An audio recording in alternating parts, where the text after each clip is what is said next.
rí gbogbo ogun Sunday máa rẹ ogun Sunday wọn lórí burúkú ogun Sunday tọ́lọ́ mọ́ náà rẹ o.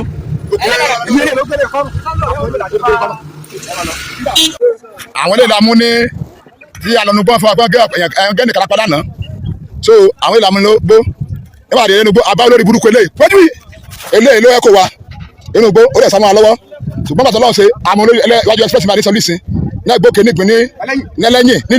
a dúpẹ́ ọwọ́ àwọn èrò ẹkùn security network lábẹ́ olóyè Sunday Igboho ó ti ba àwọn bandits o ní Ìsànlú Ìsìn ṣé Ondo state kọ́ nìyẹn ẹ jẹ́ fídíò sílẹ̀ fún yín kẹ́ wá lọ gbọ́ ohun tí wọ́n sọ mú ń padà bọ̀ ẹ jọ̀ọ́ bá mi share o a dúpẹ́ o.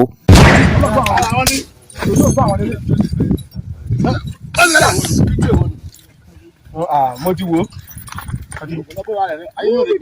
òun náà ni eléyìí coverage.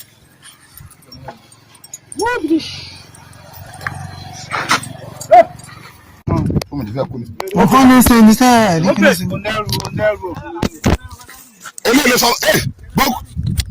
eléyìí sọ mọ́ wa lọ́wọ́ nínú gbó ìgbàdá wọn jáde àwọn ìlànà ọkọ̀ mú ilé wọn làwọn bẹ̀ láti Àkùngbá Àkókó Àkùngbá náà ti ń bọ̀ Àkùngbá Àkókó ní Ondo state bàtà mú wọn ohun tá a bá lọ́wọ́ wọn ní wẹ́dà sísọ̀s ọ̀bẹ ẹ̀rà wẹ́dà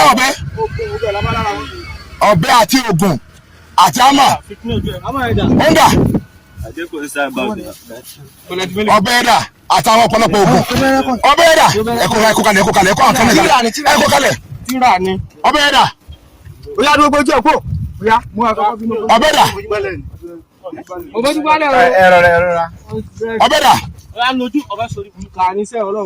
àtọ̀pọ̀lọpọ̀ bẹ́ẹ̀ dà so bàtà fáà mú wọn àti ń bá wọn yìí náà wọn náà lọ kára gbogbo wọn pátá bèrò ni wọn jẹkẹlẹ kò bẹ àwọn bèrò ni wọn bòròrò pọ́npẹ́lẹ́ ni gbogbo wọn báyìí ìrú ẹ̀kú àwọn ìgbójú sókè eléyìí ló sọnù wa nínú gbó nígbàtàdé pọ́ọ̀tì yẹ nígbàtàdé pọ́ọ̀tì yẹ eré tó máa nugbó lélẹ̀ tó sọ máa nugbó alùpàdà express so adúpẹ́ lọ́wọ́ lẹ́ Yorùbá adúpẹ́ alálẹ̀ Yorùbá ìpè ọwọ́ àtẹ̀wọ̀n ọwọ́ ìròyìn ẹkùn security network ẹ̀rọ bàbá Agusi Sunday Igboho òòsà kí bàbá pẹ́ ọwọ́ àti tẹ gbogbo wọn báyìí lójú ọ̀nà àwọn ọmọ rẹ kùn ní orúkọ ti ní kọmọdántì àdéhùn Máyọ̀wá tí mo jẹ́ kọmọdántì lẹ́gbẹ̀rẹ̀ local government tí mo jẹ́ ọmọ bíbí Ìsànlú Ìsìn àwọn ilé àwọn kìnnà àwọn bandits ilé tọwọ́ àti wọn.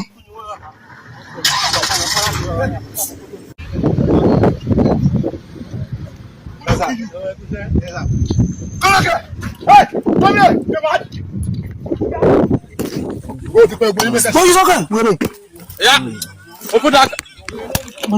I said open that cap. Open that cap. Open. Hello. Yes, ma. Okay, dákẹ́.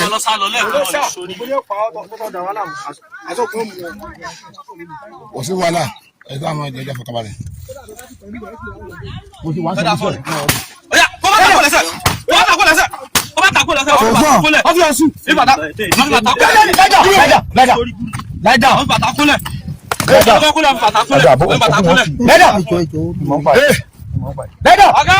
Láìdá. Ìrú ẹkùn security network bisi video call. Ìrú ẹkùn security network jẹ́ kí n máa rí ojú mi rẹ̀. This suspected kidnappers. Àwọn ilé náà ń bọ̀ láti Àkùngbá Àkókó. Àwọn ilé báyìí lákòókò mílíọ̀nù náà láti gba Àkùngbá Àkókó. Báyìí ni wọn ọ̀pọ̀lọpọ̀ ogun ẹ̀dá ẹ̀ bá kó lọ́jú wọn. Káyọ̀ jùjú kọ́ mọ̀tà yìí. Ogun ẹ̀dá. Ogun ẹ̀dá. Ogun dà.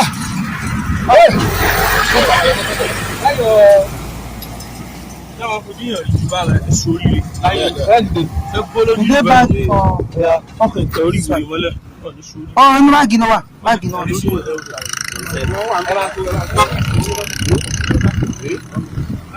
Ọmọdé àjọ yà o.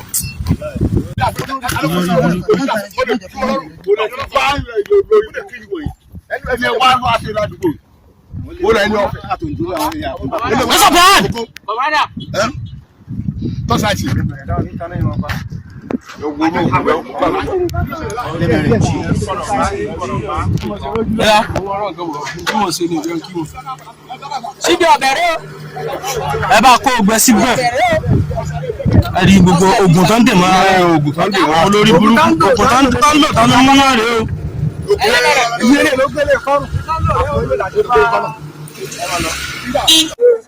àwọn eléyìí la mú ní tí alọ́nugbọ́n fún wa pé gẹ́nì kálápá lánàá so àwọn eléyìí la mú ló gbó nígbà tí inú gbó àbá olórí burúkú eléyìí pẹ́jú yìí eléyìí ló ẹ̀kọ́ wa inú gbó ó dẹ̀ sá mọ́ wa lọ́wọ́ ṣùgbọ́n pàtó lọ́wọ́ ṣe àmọ́ olórí iwájú express máa ní sọlísìn náà gbókè nígbìn ní ẹlẹ́yìn nílùú bàbá wa gangan ti mú àwọn eléyìí láwọn ń bọ̀ láti àkùngbá àkókò ọ̀pọ̀lọpọ̀ oògùn rẹ̀ ẹ̀kọ́ àwọn síwájú àtọ̀bẹ́ ẹ̀kọ́ oògùn jáde àtọ̀pọ̀lọpọ̀ oògùn àtọ̀bẹ́ àti àmà làbẹ́láwọ̀ wọn tó à ń bí fi àsìkò yí àwọn ọmọ ẹgbẹ́ ọba wa ti tẹ́lẹ̀ gbowó àfi ń bẹ ẹgbẹ́ ọba lónìí pé ọbẹ̀ dà ọbẹ̀ ẹ̀kọ́ ìdẹ̀bí wọn lọ́jọ́ ọbẹ̀ wọn dà ọbẹ̀ ẹ̀kọ́ bọ̀ sí wájú náà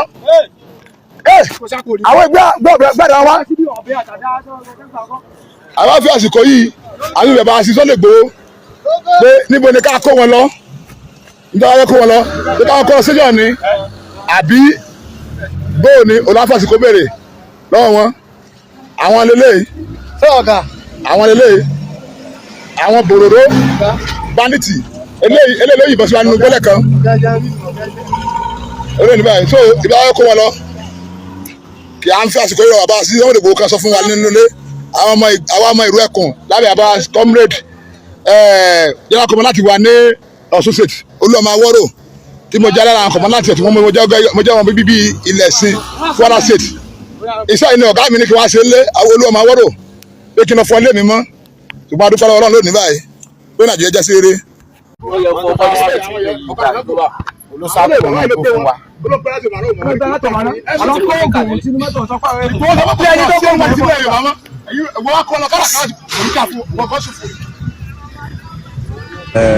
Mo kí ẹ̀yin bàbá mi ẹ̀yin màmá mi èmi ọmọ yín Sunday Igboho mo kí ẹ̀yin brọ́dà mi sísítà mi káàkiri all over the world èyí ní 28/6/2026 ọ̀pọ̀lọpọ̀ rúmọ̀ ti lọ lóríṣiríṣi ọ̀mú fẹ́ sí àsìkò sọ fún ẹ̀yin tẹ́gbẹ́ olólùfẹ́ mi káàkiri pé àlàáfíà ni mo wà àwọn ọmọ tó ṣe léṣe wọn ti wà ókè so ẹ̀yin bàbá níbí náà bá tọ́ lásọ ẹ̀jọ̀ bí sálẹ̀ kan náà ó dìgbà tí gbogbo àwọn kòròrò ajínigbé tó ń dà wọ́n yẹn láàmú lórí ilẹ̀ wa tán bá kúrò tán láàtò sinmi pẹ̀lú wọn ní mo sọ bẹ́ẹ̀ fún ẹsẹ̀ ìgbẹ́.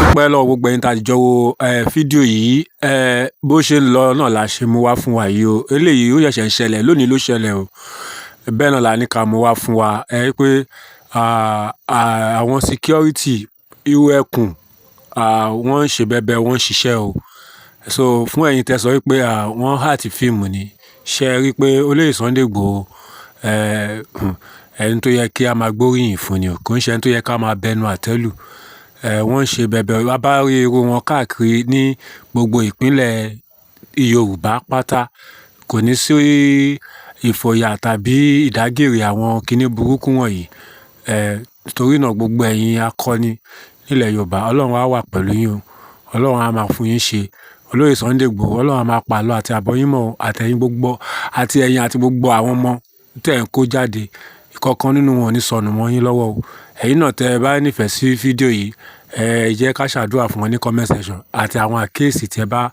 rí nínú fídíò yìí ẹ ṣe láìpẹ́ a ó tún padà wá ní àlàáfíà.